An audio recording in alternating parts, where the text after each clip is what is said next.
For years, they commanded vast empires, their flags flying over distant lands. Their war machines struck fear across the globe. But then came 1945, the pivotal year that marked the end of World War II. Suddenly, these powerful nations couldn't even control their own ports. Their grand armies were broken, their leaders put on trial, and their lands carved up by new rules. The contrast is chilling. This wasn't just a defeat, it was a total undoing. Because for the Allies, this wasn't just about winning a war, it was about making sure a war like this could never happen again.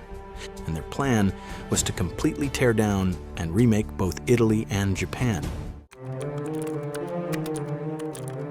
You see, the end of the fighting in 1945 was just the start of a whole new chapter. In Japan, General MacArthur was put in charge of a full-scale occupation with the power to rebuild the entire country from the top down.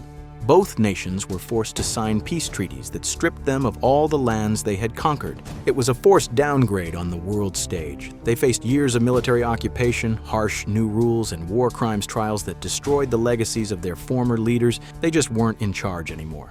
So, what does that actually look like? How does a nation go from a mighty empire to a country under someone else's control?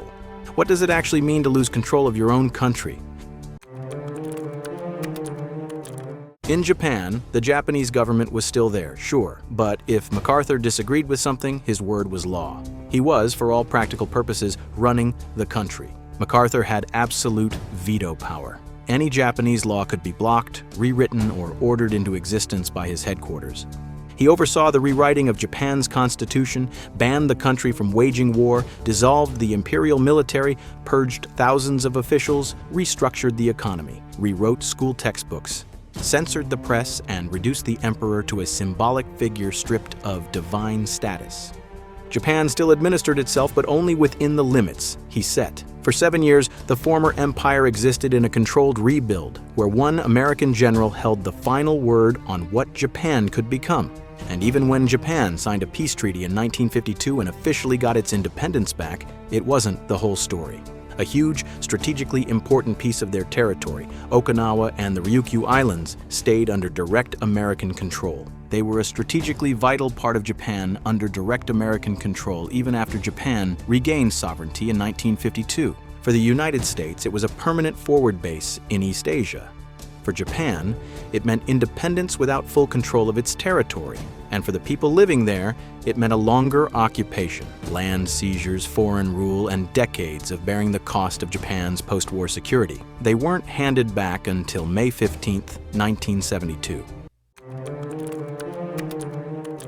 Italy faced a similar long-term reality, just in a different way. The peace deal even created a bizarre new entity on Italy's border, the Free Territory of Trieste.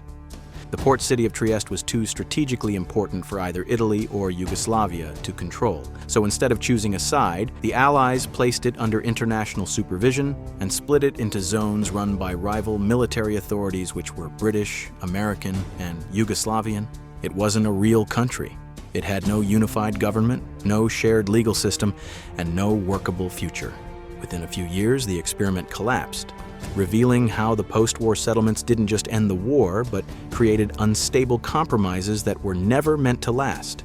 This awkward, tense situation wasn't finally sorted out until 1954, nearly a decade after the fighting had stopped. For both Japan and Italy, the message from the Allies was clear. The surrender was just the beginning. Being a truly independent nation again wasn't something they'd get back overnight. It would be a long, slow process on someone else's terms. But the end of the fighting and the start of occupation was just step one. The next step was making it permanent, putting it all on paper. And that's where the peace treaties came in. These weren't friendly agreements. They were legal documents designed to systematically take apart everything Italy and Japan had built. For Italy, the final blow came in 1947 with the Treaty of Peace. This document officially stripped them of their empire, all of it. Libya, Eritrea, Italian Somaliland, gone. The Dodecanese Islands in the Aegean Sea, handed over to Greece. Italy went from being a colonial power with territory in Africa and Europe to just Italy. The dream of a new Roman Empire was officially dead, erased from the map by the stroke of a pen. Japan's turn came in 1951 with the Treaty of San Francisco. The terms were just as devastating. The empire they had spent decades building was wiped out. Korea was to be independent. Taiwan was returned to China. Southern Sakhalin and the Coral Islands were handed over to the Soviet Union. In just a few years, Japan had gone from controlling a huge part of Asia and the Pacific to being a small island nation again. And these treaties weren't just about handing over land, they created new problems that would last for decades. It was the Italian peace treaty that created the Free Territory of Trieste in the first place.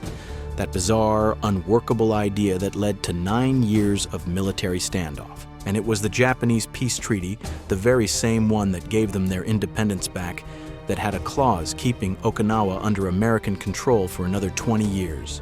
The message was brutal and clear.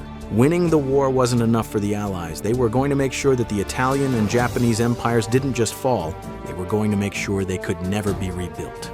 With the old empires dismantled, the Allies turned to the men who had led them. In Tokyo, major Japanese leaders were put on trial starting in 1946. On the surface, this was about justice, but it was also political. The trials were designed to publicly discredit Japan's wartime government, making it easier for the Allies to reshape the country from the ground up. But just as this process of reckoning began, the world started to change. A new global conflict was taking shape, the Cold War. And suddenly, the Allies' priorities shifted, especially for the United States. Punishing old enemies wasn't as important as gaining new allies against the Soviet Union. This had a huge impact on both Japan and Italy. The desire for justice quickly took a backseat to strategy.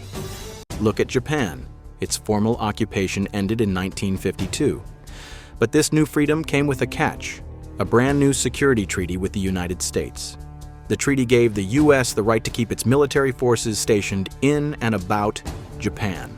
In an instant, a defeated enemy became one of America's most critical military platforms in Asia. The same story played out in Europe. Italy had been hit with a harsh peace treaty in 1947, losing its colonies and facing military restrictions. Just 2 years later, in 1949, Italy was invited to be a founding member of NATO. Think about that. One moment, they're a punished former enemy. The next, they're a key strategic partner in the fight against communism. For both nations, the path forward was clear. Their old ambitions were dead. Rebirth didn't mean going back to what they were. It meant joining a new team led by their former conqueror. Their strategic value in a new global conflict had become far more important than the crimes of the last one. Both Italy and Japan did eventually get their countries back, but this wasn't a simple return to how things were. For Italy, independence officially began in 1947 with its peace treaty.